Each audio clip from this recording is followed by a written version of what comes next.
कभी सोचा है कि ये जो हम दिन भर कंटेंट देखते हैं, स्क्रॉल करते हैं, शेयर करते हैं, इसकी असली कीमत क्या है? चलिए आज इसी पर गहराई से बात करते हैं, क्योंकि हमारी इन डिजिटल आदतों की एक ऐसी छिपी हुई कीमत है जिसे हम अक्सर नज़रअंदाज कर देते हैं। चलिए एक सीधे सवाल से शुरू करते हैं। कोई इंसान रोज कितनी डिजिटल कैलोरी लेता होगा? हाँ, मैंने सही कहा, डिजिटल कैलोरी। मजाक नहीं कर रहा। जरा एक पल के लिए इस बारे में सोचिए। और यहीं से कॉन्सेप्ट आता है डिजिटल ओबेसिटी का। इसका मतलब है बहुत ज्यादा डिजिटल कंटेंट कंज्यूम करने से हमारे दिमाग और शरीर पर जो बुरा असर पड़ता है ना, वही। और ये कोई फैंसी टर्म नहीं है, ये सच में एक सीरियस हेल्थ प्रॉब्लम बनती जा रही है। तो चलिए पहले ये समझते हैं कि आखिर ये प्रॉब्लम है कितनी बड़ी। देखते हैं कि असल में हम कितनी डिजिटल कैलोरी ले रहे हैं। सच तो ये है कि हम सब डिजिटल ड्राउनिंग एक्सपीरियंस कर रहे हैं, मतलब डिजिटल दुनिया में सचमुच डूब रहे हैं। ये इन्फॉर्मेशन और कंटेंट का एक ऐसा समंदर है जिसका कोई अंत नहीं है और इससे बाहर निकलना बहुत मुश्किल होता जा रहा है। जरा ये नंबर देखिए, 36,600। पता ये क्या है? ये सिर्फ नेटफ्लिक्स पर मौजूद कंटेंट के घंटे हैं, सिर्फ एक स्ट्रीमिंग सर्विस। सोचिए, अगर कोई रोज 4 घंटे भी इसे देखे ना, तो इसे खत्म करने में 25 साल लगेंगे। 25 साल! यकीन होता है? और सुनिए, ये तो सिर्फ नेटफ्लिक्स की बात थी।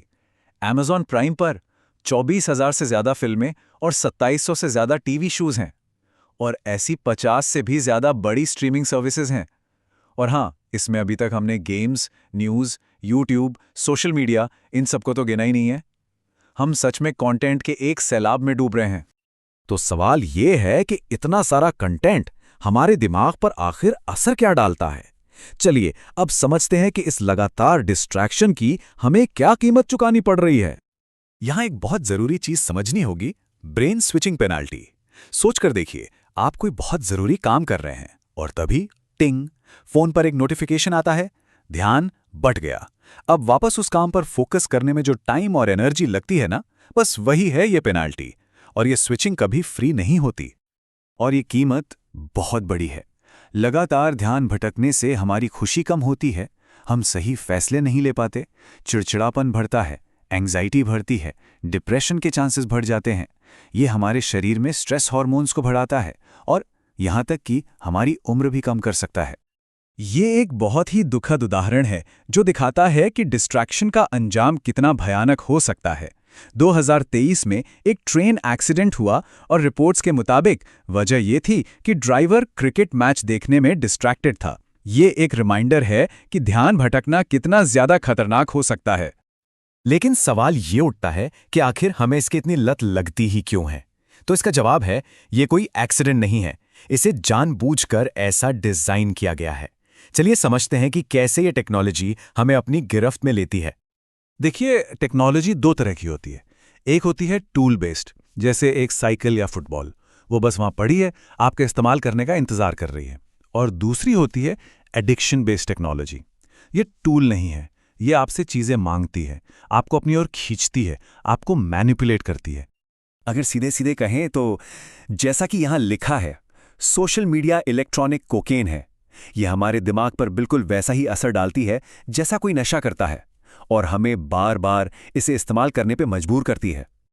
तो ठीक है, हमने प्रॉब्लम तो समझ ली। अब सवाल यह है कि इसका सल्यूशन क्या है। अच्छी खबर यह है कि इसका कंट्रोल हम वापस अपने हाथों में ले सकते हैं, और इसकी शुरुआत होती है डिजिटल हाइजीन से, मतलब डिजिटल साफ सफाई। शुरुआत के लिए ये 4 बेसिक रूल्स बहुत काम के हैं। पहला, मोबाइल को डाइनिंग टेबल पर मत रखिए। दूसरा, उसे बाथरूम में मत ले जाइए।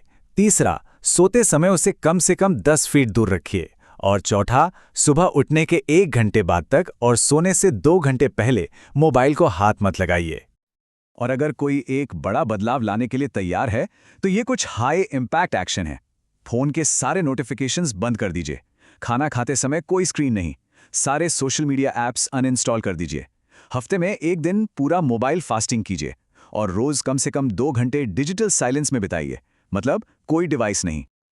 और हाँ, एक बात हमेशा याद रखिएगा, डिस्ट्रैक्शन एक स्लो डिस्ट्रैक्शन है, ध्यान भटकना एक धीमा विनाश है।